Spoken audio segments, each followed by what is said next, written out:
morning, everyone. This is ERD case number CR 2021-01845. It is Monday, March 6, 2023. This is the case involving James Lucky versus Milwaukee County. Hearing is being held via WebEx. It is day 4 of a multi-day hearing. Could I have the appearances, please? Sure. Ben Hitchcock Cross Law Firm, appearing for and with the complainant, Mr. James Lucky Jr. Thank you. Good morning, Your Honor. Melinda on behalf of Milwaukee County. All right, and then it looks like we have Rhonda Rogers, who's a paralegal for Milwaukee County. Is that correct? That is correct. And then we have Portia and Tiffany. And can someone explain to me who those individuals are? I assume they're public observers. I believe Dr. Keith is also going to come in as a public observer. Okay.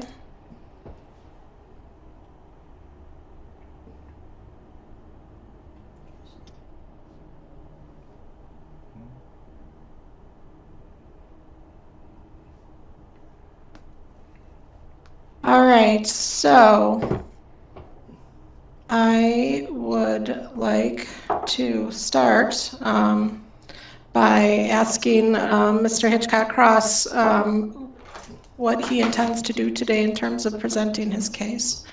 Sure. So I'm going to have a number of motions and other things I'll need to get on the record here first. As we all know, I was intending to recall many of the county's witnesses today, and going on with the rest of our witnesses from there. I understood, because you had told us to confer at the end of the last hearing, so I tried to do that. The county, Miss Melinda Lawrence, refused to talk with me over the telephone in any capacity whatsoever, so we did that by email. She emailed us, meaning the tribunal and myself, stating that she was not available as counsel for the county for hearings, and that there were certain witnesses that would not be available this week. As far as I know, that was Miss Beyer on one day and another individual after that. We asked them at that time, and this is February 11th of this year, why they were not available on the 8th or 9th. We asked them when Novotny, Smoot, Molly, Ball, and Paul would all be available. They never responded in any capacity whatsoever, except they sent an email to you. It was not clear that it was some kind of motion or anything else, but they said that they were seeking clarity. So at which point we responded and clarified again that it was only 2 witnesses out of a substantial number of witnesses that needed to be recalled and called that are on our witness list that weren't available, and so therefore the county was trying not to have any days, any hearing today. We never got a response back from the county nor the tribunal on that issue in any fashion whatsoever until Friday late in the afternoon. At which time the tribunal assumed some facts that were not in evidence. So, for example, at that time the tribunal said, this is at 4 o'clock in the afternoon, so approximately 1 business hour before now.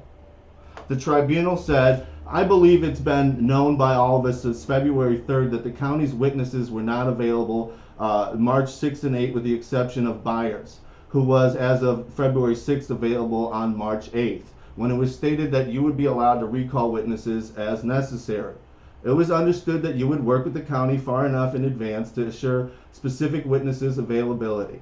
And then the tribunal said, I am not ordering the respondent to produce Zillig or Novotny.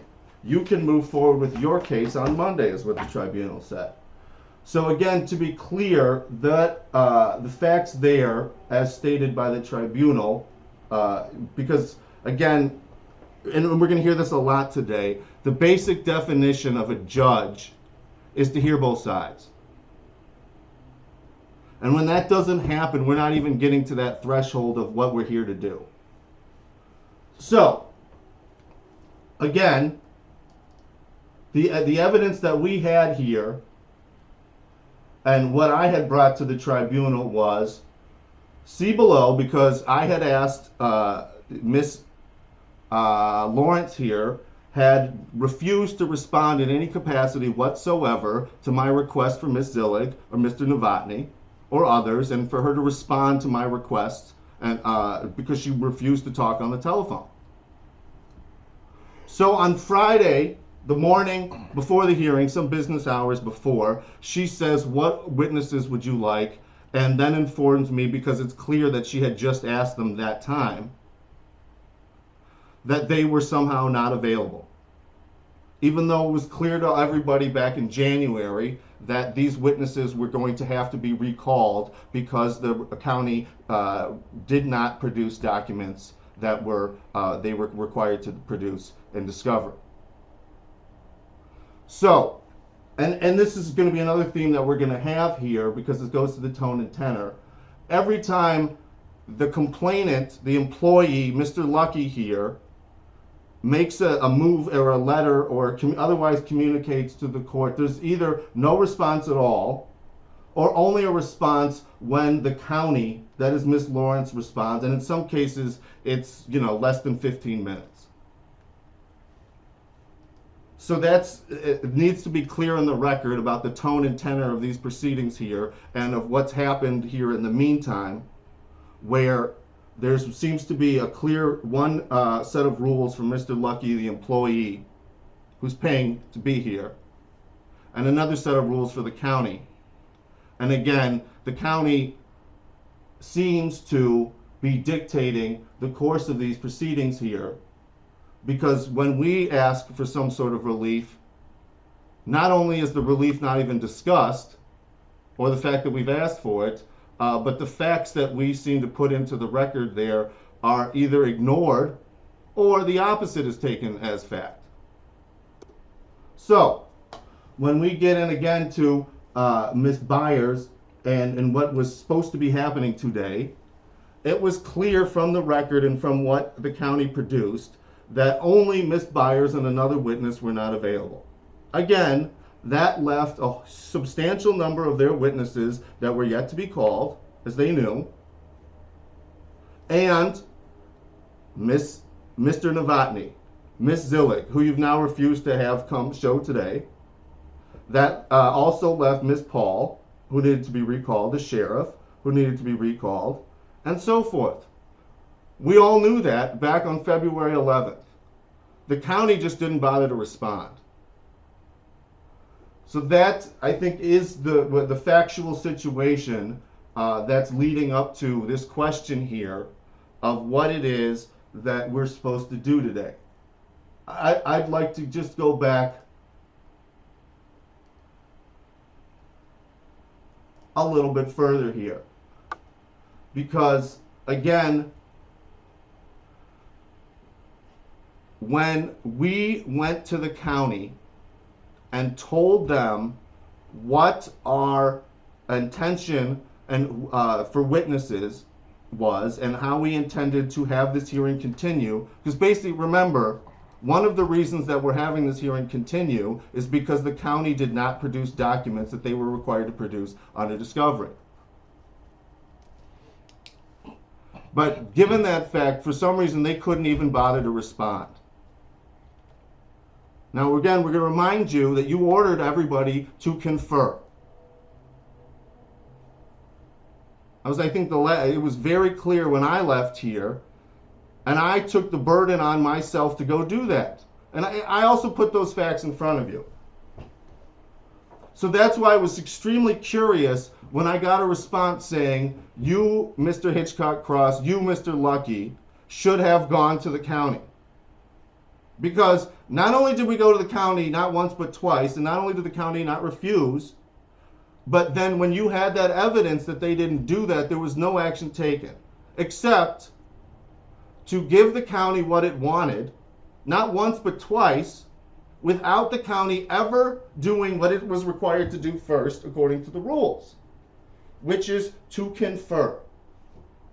So once you decided that there was going to be no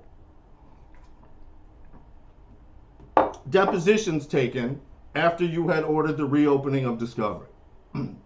Now, we'll get into that later, but again, that was, they didn't confer with us. They did not give you any evidence that they conferred with us. They filed no statement certifying that they had conferred with us, as is required by the record. Nonetheless, their request was answered within a matter of moments. Which again brings me to this opportunity to highlight the contradistinction here between the treatment of the tribunal, the tone and tenor here of these proceedings with respect to how the employer is being treated and how Mr. Lucky is being treated. Because they're quite evidently not the same. So, now again, with all of those facts in mind, we are being asked what we want to do. So, as I've said, we've put on the record what we want to do.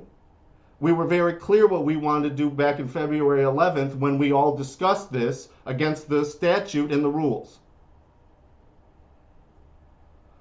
Now, we were still clear yesterday, on Friday, after, though, I had to correct the record to be clear that, in fact, it was only Ms. Byers who was unavailable one day, and in fact, it was not true, as you stated based on your reasoning, that Mr. Novotny wasn't available, Ms. Zillig wasn't available, and so forth.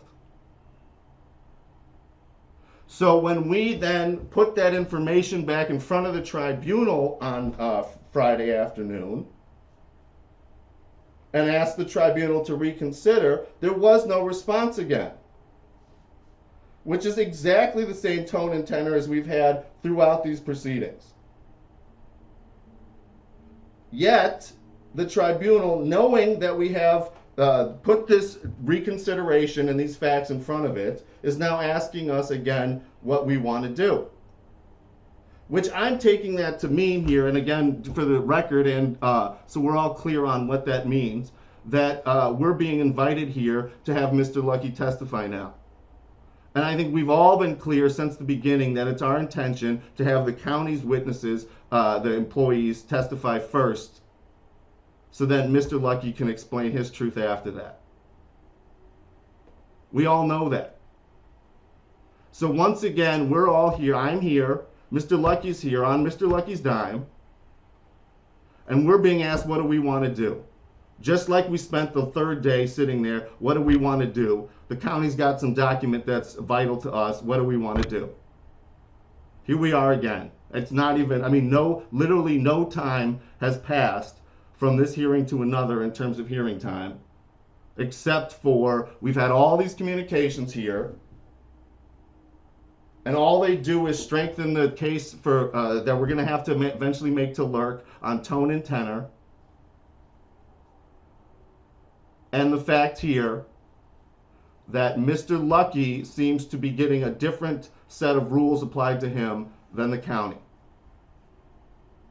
So what are we doing here is we're sitting here waiting. We're expecting Mr. Novotny, Miss Zillig, Miss Ball, all the other people that we listed on the 11th to be appearing here ready to go. We're also expecting all the people that we've already subpoenaed to be here ready to go.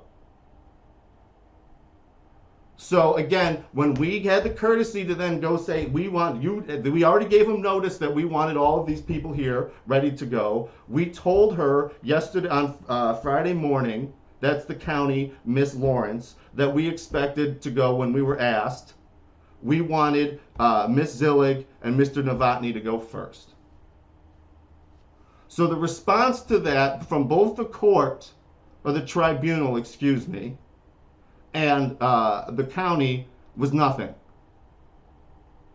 We might say crickets. So a proper response might have been to, okay, Mr. Zillig, Miss Zillig and Mr. Novotny are not available at these times. So what other witnesses have they offered to be available? Because the onus is not on us to just produce Mr. Lucky or call it a day. Because I'm still not clear on what you're asking us to do here, Judge.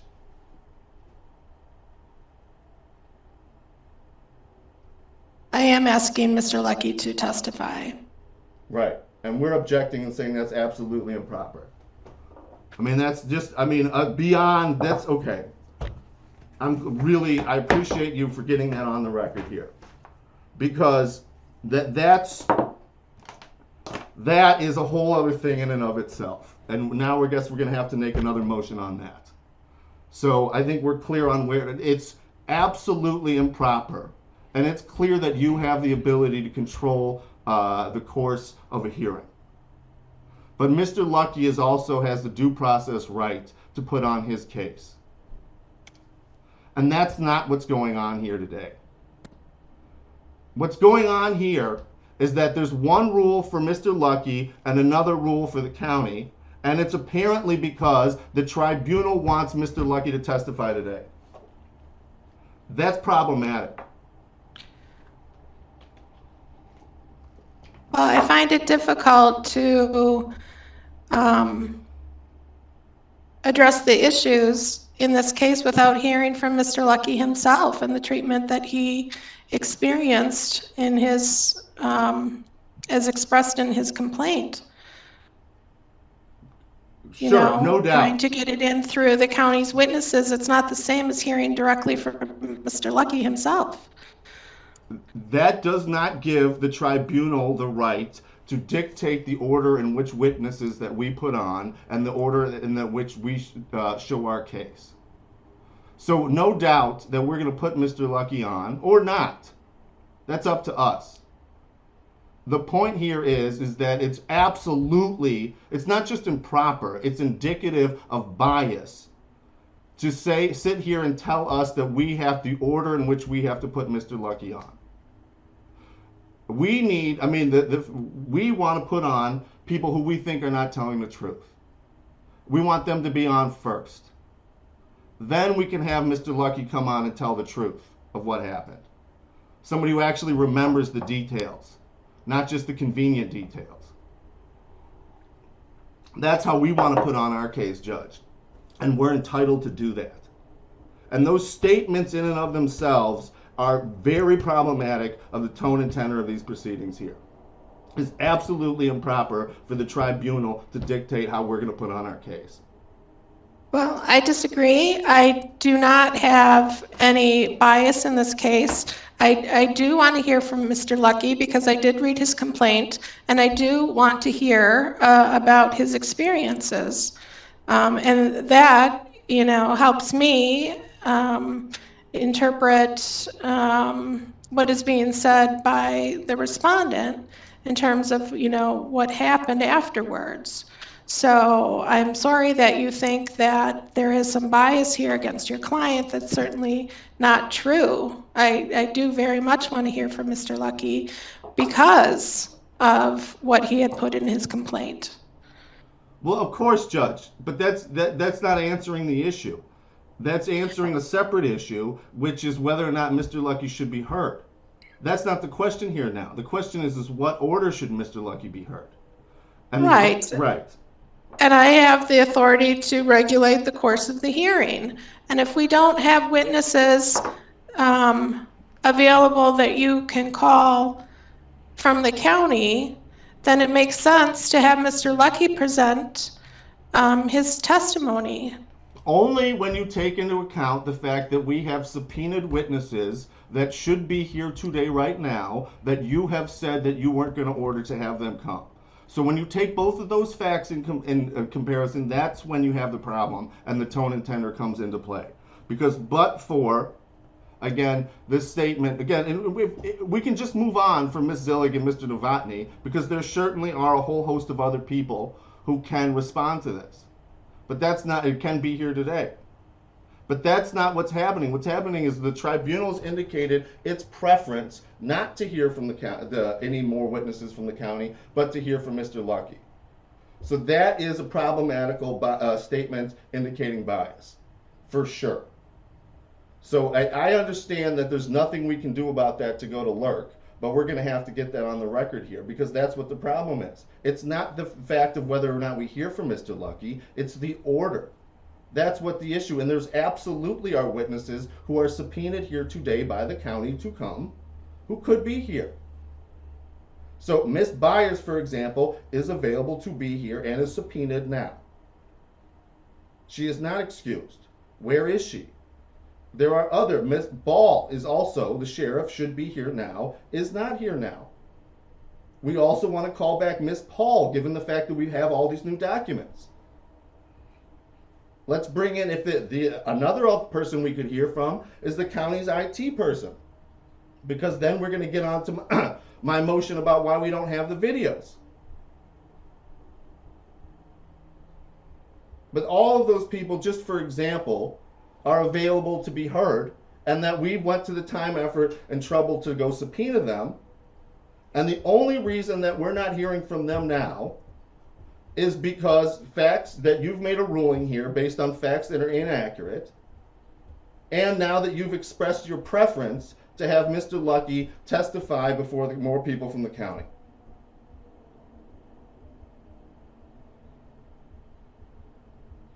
Those statements are on the record, Judge. That's the problem.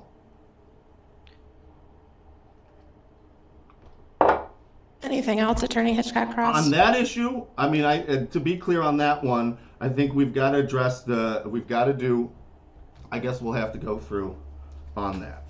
So, there are several kinds of bias. That one is bias that's on the record.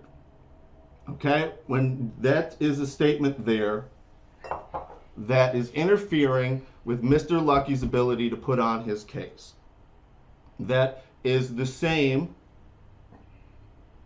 as an a priori decision, which is what's happened here time and time again, on the facts.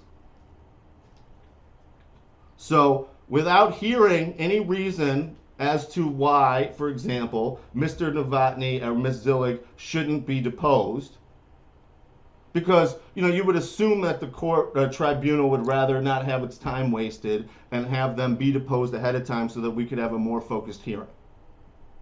But instead now, everybody's got to pay the time and effort to have them come, and now we're going to have to ask them questions without the benefit of deposition. There was absolutely nothing on the record, no either fact or law, to base this argument here that we shouldn't be able to depose them. That is an a priori decision on discovery. Likewise, there have been other decisions since then to say that certain things are not related to Mary Paul's notes. There has been no attempt to hear from the complainant as to why those documents relate to Mary Paul's notes. That is no different than Brown or Bowen, and it's very clear that there's a decision. We've not been ever been afforded the chance, since we got Ms. Paul's notes, to state why the evidence that we need to seek is required and is relevant. We've never been given the chance to make an offer of proof. Instead, decisions have been made by this tribunal restricting our ability to get access to evidence. On another occasion, we have evidence here that there are documents from the county, videos of conferences between the HR person and Ms. Zillig. And I really need to highlight here that Ms. Zillig has no recollection of anything taking place there, except she recalls one thing, that she didn't push the record button. She can't recall it happening when we asked her about it, but she was able to swear under oath that she didn't push the record button. Well, guess what? In Teams, it records whether or not you push the record button or not. It's a policy that's set globally by IT administration. There was no effort to listen to that. There was no effort to find any facts. There was just, and to be clear, that's what our information said, was that the video was not deleted. They have not provided any evidence that says that it wasn't deleted. What they have provided was evidence saying that individual people didn't hit the record button beforehand. There was no attempt to listen to us. There was no attempt to listen to get more information, or in fact, when they offered to have their actual IT person come in and testify, that wasn't necessary. The evidence that we gave didn't say that somebody had pushed the record button or not pushed the record button. The evidence that we gave you said that the video had not been deleted. Now we'll go on to another issue. We were denied the ability to give other evidence, to get other evidence, I should say, on the theory that because, and then you copied and pasted this document, so we're all clear on this, that in response to a request for documents, they asked Mr. Lucky for a copy of his complaint, and he said that he didn't have one.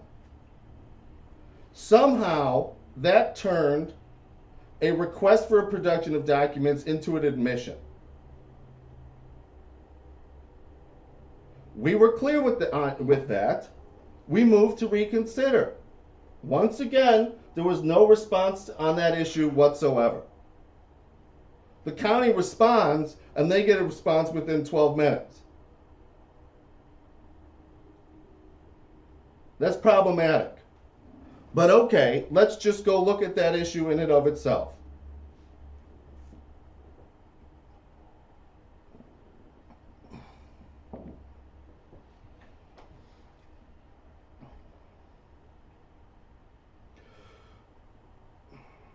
When we are not given the opportunity to respond, and the decision is made simply out of hand based on an assertion of the opposing counsel, or when we had with the Miss Byers thing, we said that everybody was available and that we had conferred. And then the response was, well, since you didn't confer. But I'm sorry, to go back to this issue of taking a request for production of documents and turning that into an admission, that also ignores their responsibility to find all the documents. It also ignores the fact that the document was in the custody and control of the county. You know that because the county produced that document to you in live time. I didn't send that to you, Judge. The county sent it to you. You know that. You also knew it because we told you again in the motion to reconsider. So, again, the problem is that I'm listed off 3 or 4 things here where the facts that were either there's no facts to base a decision on, or when the facts come out, they're exactly the opposite of what have been relied on. And then when we correct the record, there's absolutely no response, which is in contradistinction to when Miss Lawrence sends an email and the rush to respond could not be faster. So again, all of those things go to the tone and tenor because they're all examples of a priori discovery decisions. Meaning it gives evidence that the tribunal is predisposed to a certain outcome on the evidence or of the decision because there's no attempt to hear from one side. So when that happens, and that's again, we're going to go back to our theme here today, the minimum definition of a judge is to hear from both sides. And that's not very much, but that hasn't happened here. And that's why we can say tone and tenor. There is on the record, there is just in the between these two hearings here, there are sufficient interactions and documented situations of violations of due process. I'll strike the situations. There are documented violations of due process because the judge has not heard from both sides and made a decision. Again, some of these decisions were made in violation of the requirement to confer before bringing these things to there, meaning the tribunal didn't even have the jurisdiction to hear those. So when we get into this thing here of saying, Mr. Lucky, the tribunal wants you to testify now, and then we'll go and hear from the other witnesses, that's another example of a decision, evidence that there's a decision made before the fact.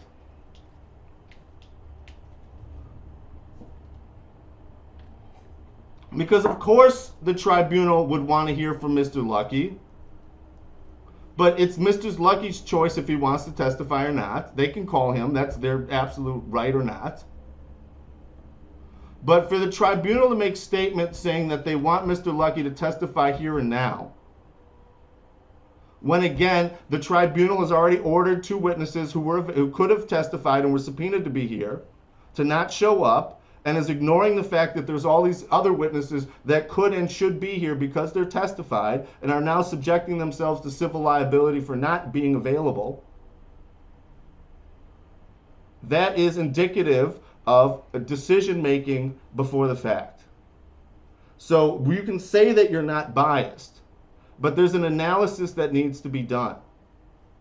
And the problem is if we can identify these kinds of decisions that are being made in violation of due process, and they're on the record, then the result is required. So I think that's, as far as that motion goes there in terms of tone and tenor, that's what we have to say on that issue.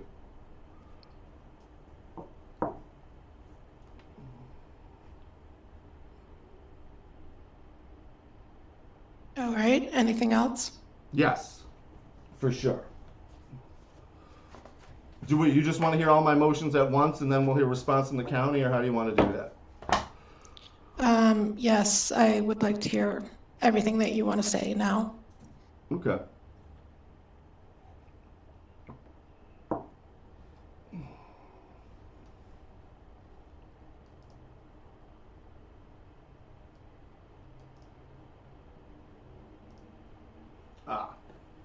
So in contradistinction to the county, we conferred with the county and filed with them a list of deficiencies in their discovery. They never responded because instead they went to you and said, we're not going to have any depositions, and again, in violation of the requirement to confer and for them to certify before filing a motion for a protective order, you granted a protective order in violation of the rule. I also, again, that was without hearing from us as well. And I need to, going back to that issue, I've counted, I think, 6 times now where the county has made a request or a motion from the beginning of this hearing till now where you have not even heard from the employee. And now, as soon as I get an email from them, I have to stop whatever I'm doing and rush to a computer to respond as quickly as I can. The last time I wasn't quick enough, you responded in 12 minutes. I'm only one person, Judge. I can't be everywhere at once. I can't be vigilant all of the time to know when there's going to be an email from the county so that to get there to at least have a chance to respond before a decision is made.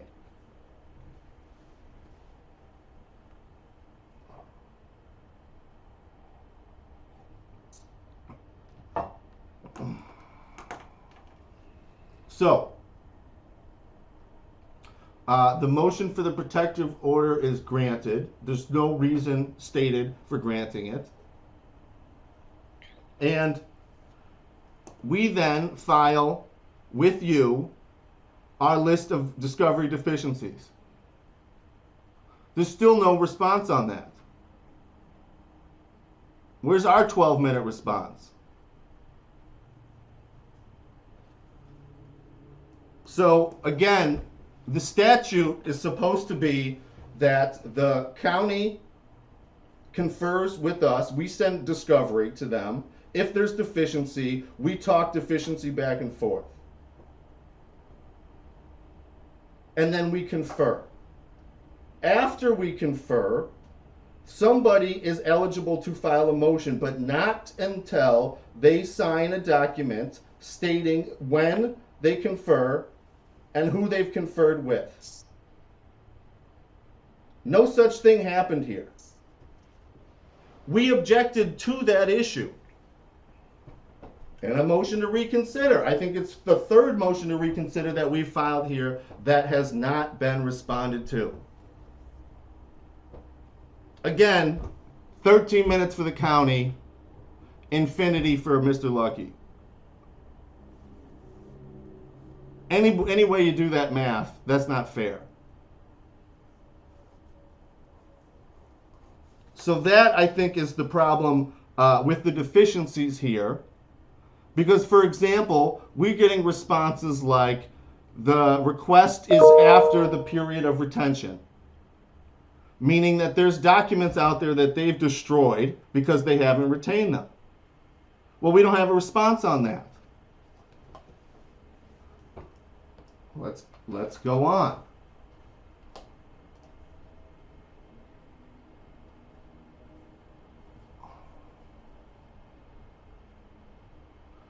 And this is, I want to be clear. On February 21st, I sent an email to opposing counsel saying, having not heard from you regarding your discovery deficiencies yet, and she had sent a letter to you. That was her email for clarity. Again, that's the one in which she didn't state that she had conferred with me because she hadn't. And then that the tribunal granted a motion in violation of the statute. So, yet you having sent a letter to the judge requesting a deadline extension. I am understanding that as a refusal to confer. If that is not the case, kindly contact me before the end of business today. Otherwise, I will assume that you are not conferring and will file the appropriate motion. So that's what's required in the statute, Judge. That's what I did. I conferred. Again, I tried to confer by telephone, as was required. And only before the ERD is that required, but that's what I did. She refused to talk with me. Okay. So then I emailed her. She refused to respond. Okay, but then she could respond to you. Okay, so then I called her out on it. She refused to respond again. That was the 21st. Here we are, it's the 6th of March. I still don't have a response, but I filed a motion with you. Didn't get a response. So, when we get down to the fact here that when we're talking about discovery related to Miss Paul, and really the root of what's going on here, we have not been able to get to the heart of the matter, to the truth of the matter. We have had witnesses and facts withheld from us because the county just answers if they feel like answering. And if they don't, they go to you and without following the statutes, and they get what they want. And of course, having violated the statutes and gotten what they want, why would they respond to their discovery deficiencies? What possible reason would they have to follow the law? So they haven't, and yet here we are, sitting here with a hearing, being told that we have to have Mr. Lucky go on, and we don't have all of the discovery to which we were entitled to.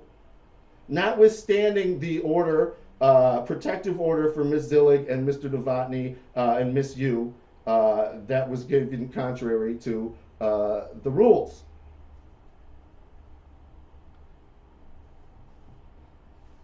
So, keeping those facts in mind here, we are again asking you to reconsider all of our motions to at least respond to them in some way. Denying them would be one thing. Denying them for a reason would be another. But responding to the motions here and something like less than infinity would be appreciated here at this stage. And again, is indicative of the tone and tenor here. Because again, although you've made statements saying you're busy and this is not the only case that you have, and we appreciate that, one only needs to look at the track record of the response, the time in response. And dividing by infinity makes it pretty easy.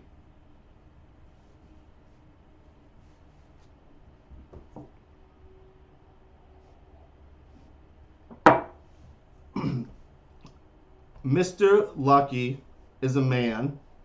He is entitled to the protection of the Wisconsin Fair Employment Act.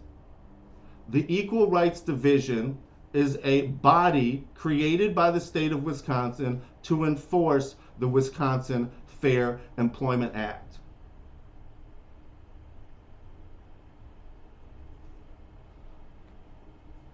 I submit that's not what's happened here today. And for this tribunal to ask this man to go ahead under these conditions is only further evidence of bias.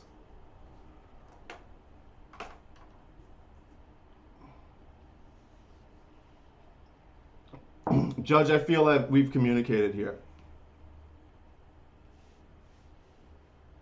All right, thank you. Ms. Lawrence, do you have anything you'd like to state?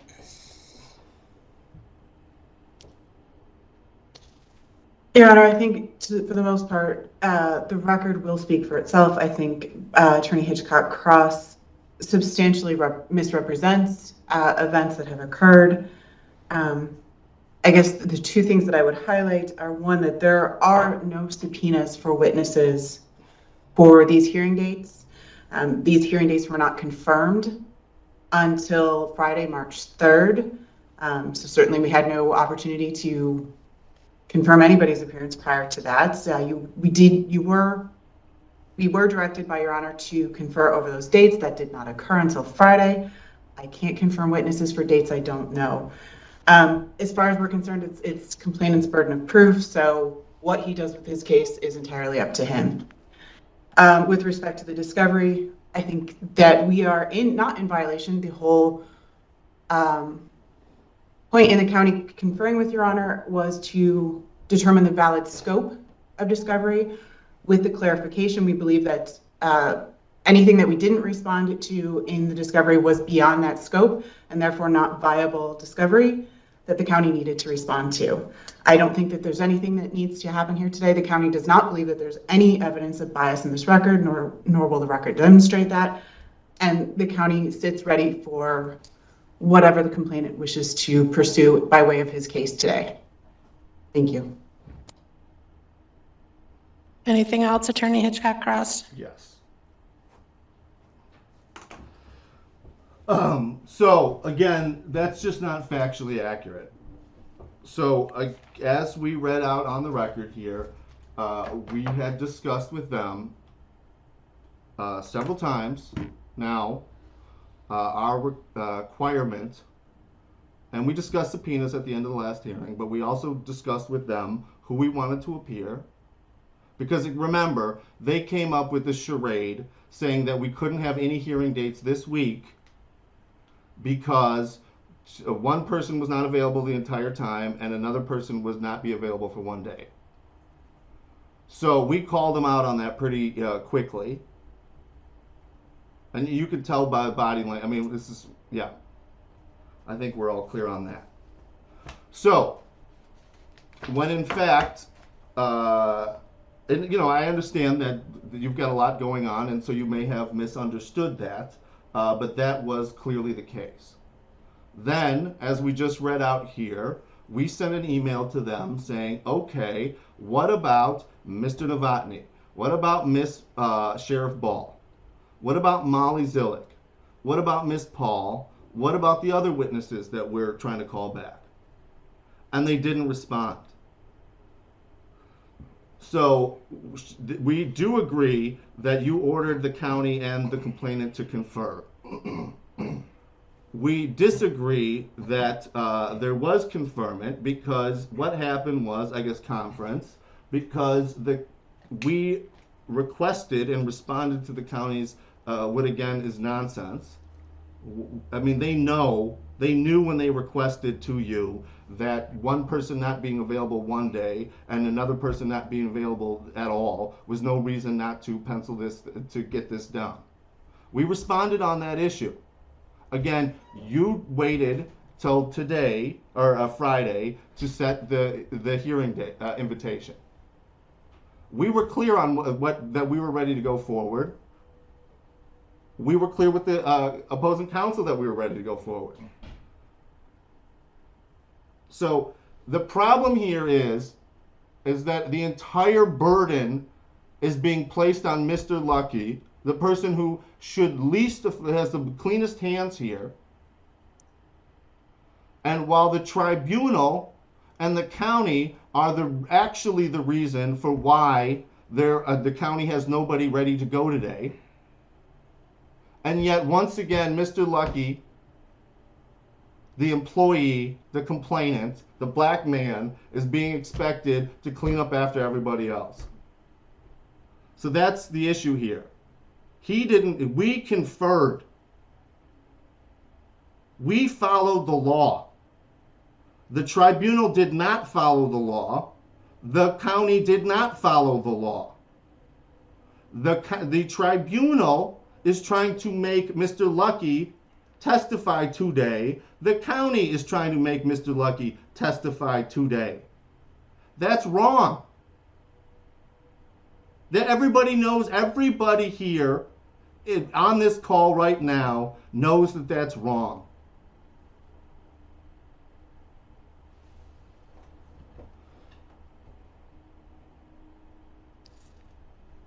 All right. Well, I will not make Mr. Lucky testify today. If, I guess that would be inappropriate under the circumstances. If you believe that that's a violation of his due process rights, I'm not going to make him testify today. We did set aside time in May. So I would think between now and May 22nd, 23rd, 24th, we would be able to get some agreement on when individuals will be available to testify. I do not wish to take all 5 days that week, but if it takes, a couple days to get these individuals recalled and get Mr. Lucky's testimony, that's certainly understandable under the circumstances. I will respond in writing to your various motions. In the meantime. Well, what about tomorrow and the next day, Judge? Well, it doesn't appear that we have any witnesses. Well, we've subpoenaed them and we have them. They're just apparently not agreeing to be here. I mean, we have witnesses. We have witnesses on our witness list. We've subpoenaed everybody on our witness list. They should be here. Then the people that we've recalled should also be here. So you sent out subpoenas for these days, these 3 days? No, we didn't re-subpoena everybody, and we discussed that in the last hearing. We didn't re-subpoena everybody. No, we subpoenaed them in the first place. The people who were excused, you ordered to be recalled. They're also not available. Everybody who we haven't heard from is subpoenaed.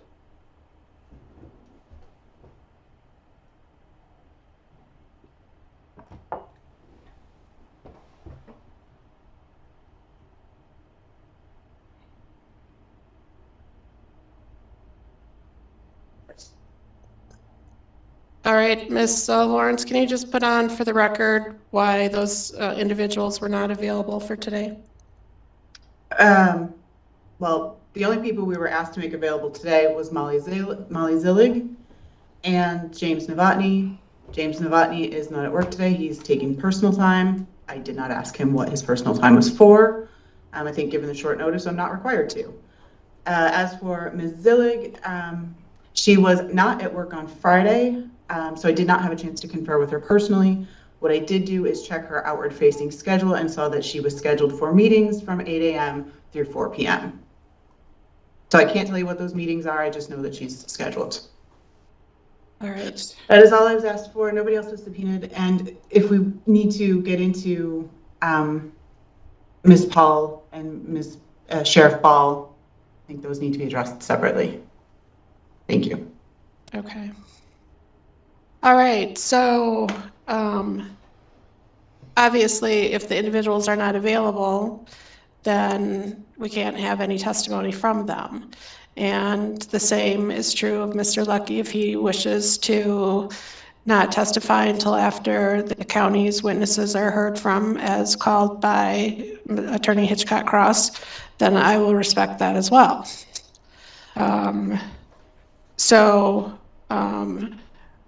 I don't see this case moving forward until the 22nd of May.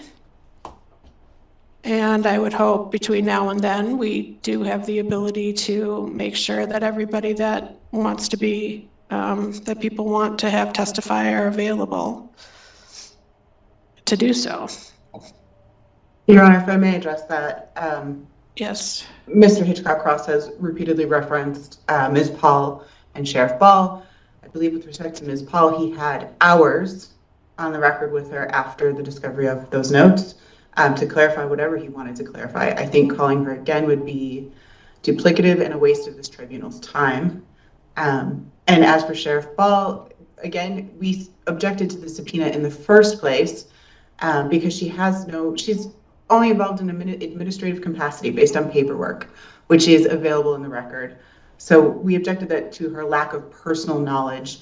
Your Honor overruled our objection and did allow her to testify on the record, which confirmed the county's argument that she doesn't have a personal recollection or personal knowledge of anything relating to Mr. Lucky's case. We would renew our objection to calling Sheriff Ball for those reasons. Ms. Zillig is similar. We had hours of testimony to which she's already testified. She has no personal recollection. She's, again, involved in an administrative capacity based on paperwork, which is in the record. I think recalling her is duplicative, unhelpful, a waste of this tribunal's time, and quite frankly, I think it comes down to harassment of county employees. We would object to all three of those being called.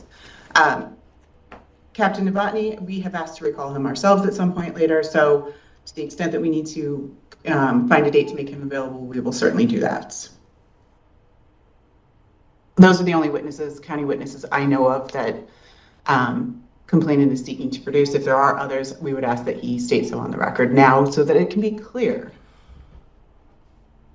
So I'll just address that there. So, because apparently it hasn't been understood, hopefully it'll be understood this time. Just because during the last hearing, we discovered that the county had not produced documents that it should have produced, and that caused all the trouble, costs, and expenses that we're dealing with here now, does not mean that we were done with all of the other witnesses that we were intending to call. It was not our intention to talk to Ms. Paul for the entire third day. We had other witnesses that we wanted to talk to. There was not, by no means was that our intention. But as it happened, the county withheld documents. That issue on our not getting the discovery has already been cleared. Now, the only question that still is unresolved is, did they do it intentionally? We were already given the right to recall witnesses. So this here is a motion for reconsideration.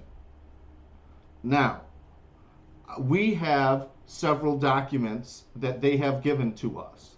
We have an outstanding motion to compel on all of the discovery deficiencies that they have not answered. So just in the documents that we have here that they've actually given to us, we have a significant number of questions to ask Ms. Zillig, who, as you recall, could not remember really substantial, even trivial issues about Mr. Lucky's disciplinary proceedings. So now we have 70, 80 pages of new documents with her name all over them, discussing with Ms. Paul, setting up meetings with Ms. Paul. And again, there's a video out there that would really render this case a lot simpler if we would just have the video. So, let's address that issue, please. And if need be, let's have some testimony from their IT person about what actually the recording policy is. Because, as I've said before, they've put in our discovery responses that there's a document retention period, and that our requests were after the document retention period. Well, if they destroyed any evidence related to this case because of a failure to preserve that document, that's spoilage, and there's a significant problem here. So we've responded on that issue and put that issue in front of you, but we haven't got a response on that. So that's, again, the key question here, and we went over this before, because they're asking you to do analogous to what happened with Molly's the motion for a protective order with regards to a deposition of Ms. Zillig. So at that time, they didn't say it was duplicative or anything else, and we weren't allowed to respond. But now that we've given the chance here, again, all roads led to Molly Zillig. There's absolutely clear that Mary Paul was getting orders directly from Molly Zillig, and that there is testimony time and time again that Ms. Zillig is the supervisor and final decision maker with regards to the Professional Standards Division. She just said something that was different than that. She said it before the hearing. Then we had all this evidence, and you allowed us to have Ms. Zillig testify because it was clear that not only she was a supervisor, she was a decision maker. So we crossed that bridge, and now she's trying to again say something that it's been clear, based on the county's own testimony, is not true. So that's problematic in and of itself. But in terms of the fact that Ms. Zillig is all over this, there we go. Now to Ms. Paul, again, there are numerous pages of information, as I sent you again, that you have in our response on why sanctions were appropriate here. Ms. Paul made several statements that were contradicted by the documents that we've either received on that day or have subsequently received. For example, she said several times that she didn't know about there was any communications with her and Ms. Zillig. She didn't recall that. She didn't know. Well, it turns out that there was numerous communications and numerous video meetings between the two of them and Mr. Novotny, all leading up to Mr. Lucky's immediate termination. In fact, some of them are occurring the day before. Ms. Paul testified she didn't know very much about his light duty restrictions. She sure as heck didn't know very much about him at all. But in fact, there's emails back and forth that we never got. And there's a meeting that took place, that the video of it we submit still exists, on light duty restrictions. And again, Ms. Zillig, who attended that meeting, doesn't remember anything about it, doesn't remember that it happened, doesn't remember anything. And Ms. Paul said that it didn't. So we've got some fundamental issues to come back with these people on and to ask them why they made statements that are apparently false. That's why.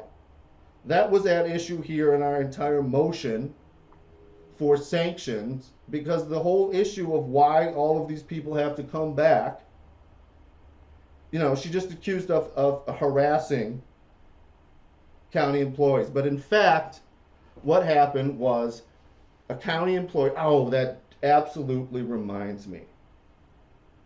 So there was a decision here that somehow Mr. Lucky failed to notify the county of his HR complaint because the respondent didn't know about it because the HR had it. And as if the HR of the county and the county are two separate things. As if they're not functioning as a corporation. And as if Miss Lawrence didn't have an affirmative duty to go find all that. And as if Miss Lawrence didn't go do that, because we have the testimony stating that Miss Lawrence was copied, and others from the Corporation Counsel asked Miss Paul and others to collect documents from his case and to give them to Miss Yu. And the documents that were in there and others that we now have, for some reason were not given to us, even though they should have been, as has already been ruled. So for there to sit there and say that we're harassing Ms. Zillig, in fact, Ms. Lawrence didn't do her job. The county didn't do its duty, and that's why we're here today wasting more time. This is all on the county, again, we're here today and not ready to go forward, wasting everybody's time. Mr.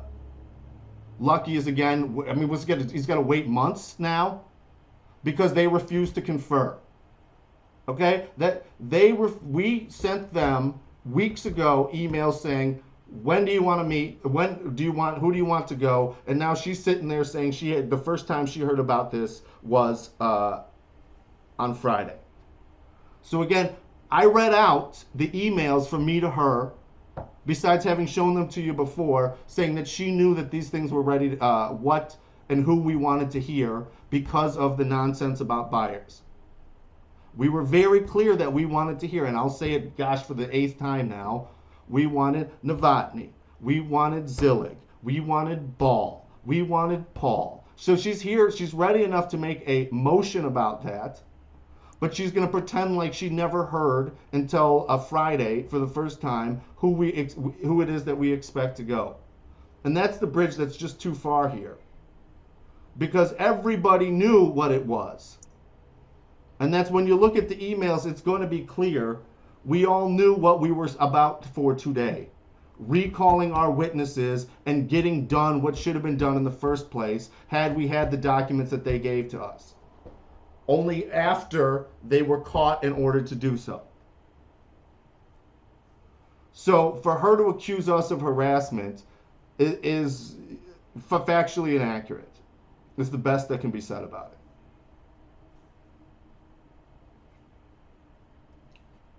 We are all here today wasting more time because of the county.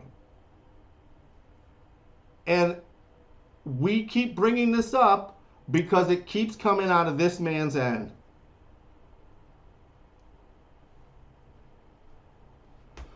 So they're trying to put, again, their failure to confer, their failure to respond, and this is, if we leave here today without a direct order to Miss Lawrence ordering her to respond to our requests for information or to confer, we will just be in the exact same situation 2 months from now, except Mr. Lucky will be 2 months later justice delayed. So there'll be nothing. I mean, she's already been ordered to confer, she just didn't do it. So what can we do now to ensure that we can be ready to go in 2 months from now with actual witnesses here? Because she's just going to say the same thing again, that nobody told her anything. But, I mean, we sent you the emails. What more can we do than to say we want these people to show up on this date back on February 11th? And then she goes to you and you respond, but then she doesn't have to do anything. I mean, what more can we do? We do what we're required to do, and we get punished here.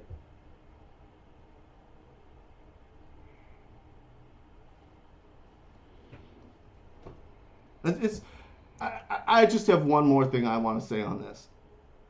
Because this is a theme whenever you deal with the county, especially in Mr. Lucky's other actions with the county.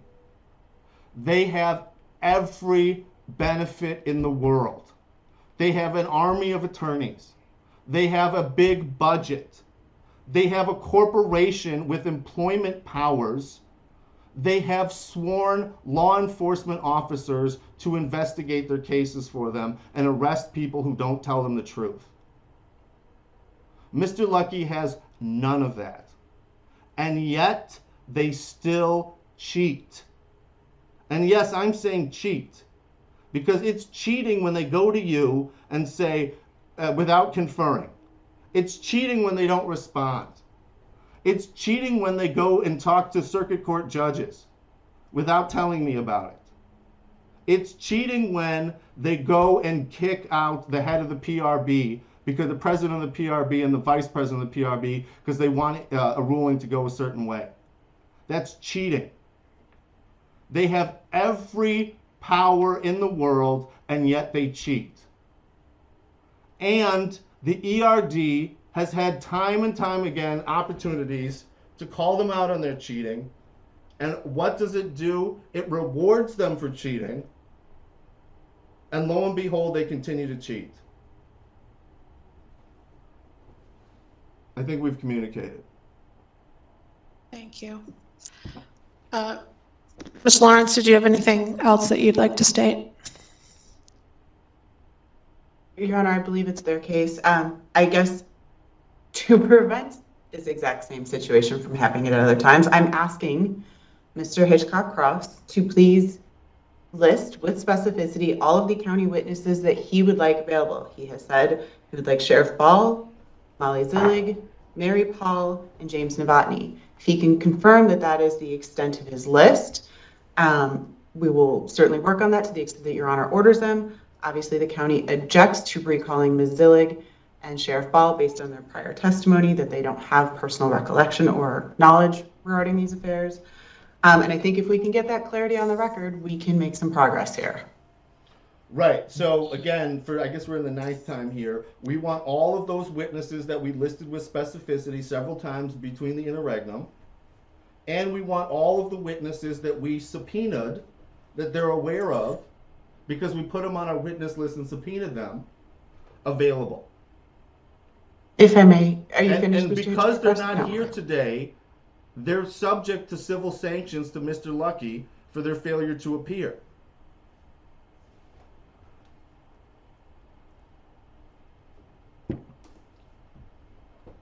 We all knew that we had a hearing date today. The fact that they refused to respond doesn't change that fact.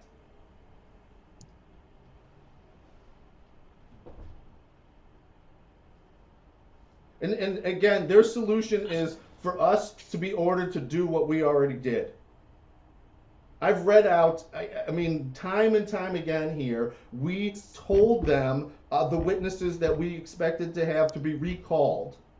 We also discussed that there was other witnesses that were not Miss Byers who should be available to testify today.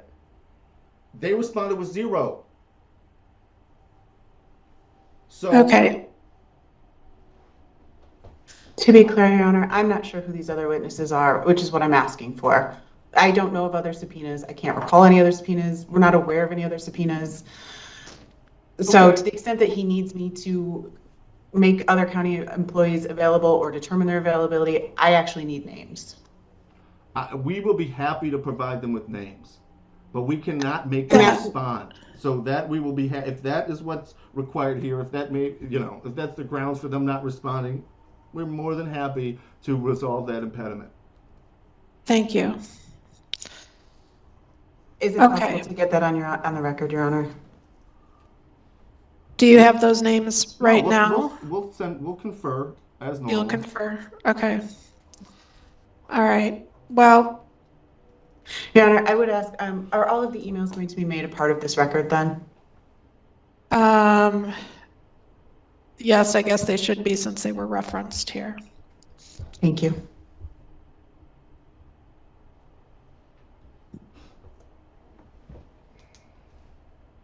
Okay. Yeah, we will say that we have not subpoenaed the tech person, but since that issue is now on the record, I think if these videos exist, Judge, this case will be resolved on those videos one way or the other. So All right. let's get clarity on that, and if they were destroyed, let's get clarity on when they were destroyed.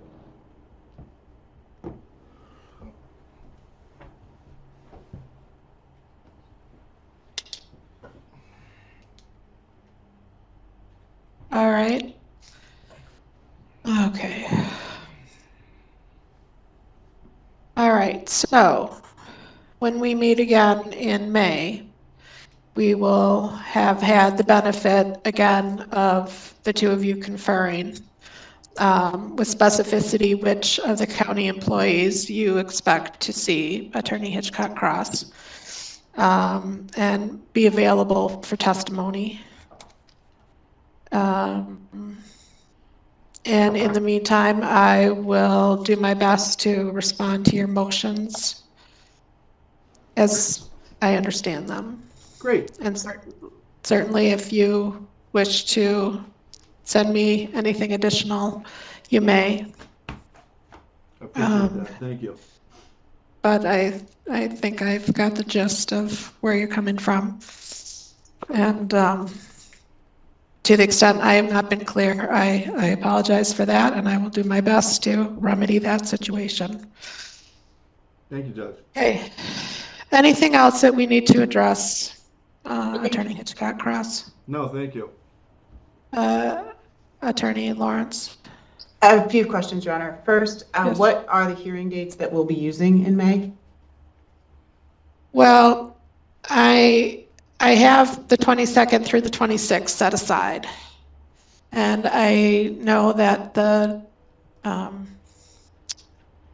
county needs some of that time to present its case. So perhaps you and Mr. Hitchcock Cross can communicate how much time during that week will be necessary for each side. Additionally, I'm sorry, Your Honor, please. No, go ahead. I was going to ask that we receive subpoenas for these employees, the witnesses that Attorney Hitchcock Cross wishes to call. That way there is no mistake and absolute clarity when we return. I'm happy to help coordinate dates and times, but I think we need to be very clear as to who he intends to call when we return. So if he could send subpoenas for those employees. There's no reason, greatly absolutely appreciative. no reason for that. We'll confer with you and we'll be clear. We've subpoenaed these people by giving them subpoenas directly, and we're not going to have an additional burden placed on Mr. Lucky. Well, I don't think that's gone so well. We would ask that they be subpoenaed for the Well, what hearing dates. hasn't gone so well is the failure to respond. That's what hasn't gone so well. There hasn't been any issue on our end. We have responded to all emails, and we have tried to, and attempted to confer. So again, we're not having this be put on us. We've got clean hands here. So we're not going to accept any additional burden. I mean, if the court's going to order it, then that's a different story, but absolutely not. You need to take, I mean, no. We've gone over all of the reasons why your conduct has gotten us here to this position here today. And again, one more time, you're trying to put it on this man here. So my feeling is that we'll follow the law, and maybe that would be a good place to start, and then we can go from there. So I'm not going to require that they be resubpoenaed, but I do want to be perfectly clear that Attorney Hitchcock Cross will list out exactly the individuals that would be subject to subpoena. Sure, and we're happy to do that as a courtesy, and I guess that's what you're requesting. That's no problem. In no way does that indicate that that's something that we should have done, or that that is in any way an out for the county's behavior here today. Those witnesses were all subpoenaed, and we already continued that from the last hearing here. We, as a courtesy, we are more than happy to assist that for clarity's sake. But again, you can only lead a horse to water. You can't make him drink. I understand, Attorney Hitchcock Cross, and I appreciate you specifically identifying those individuals. That will be most helpful. Great. Okay, Attorney Lawrence, did you have something else? I apologize, but also, in addition to who he calls, I also need to know when he's calling them. I can't have everybody available for days on end. So if he could provide what date and order he'd like to call them in, that would be very helpful on the county's part to help make these arrangements. Also, Your Honor, are you ruling on the county's objection to recalling Sheriff Ball and Ms. Dillig? Or issuing a written opinion on that? I'll issue something in writing, and I'll do it relatively soon. I will not spend an infinite amount of time waiting to do that. So again, we are more than happy, and just to back up 1 second, at the beginning of all this hearing, I reached out to numerous witnesses to schedule their time. I reached out to Ms. Zillig, in fact, in addition, to schedule her time.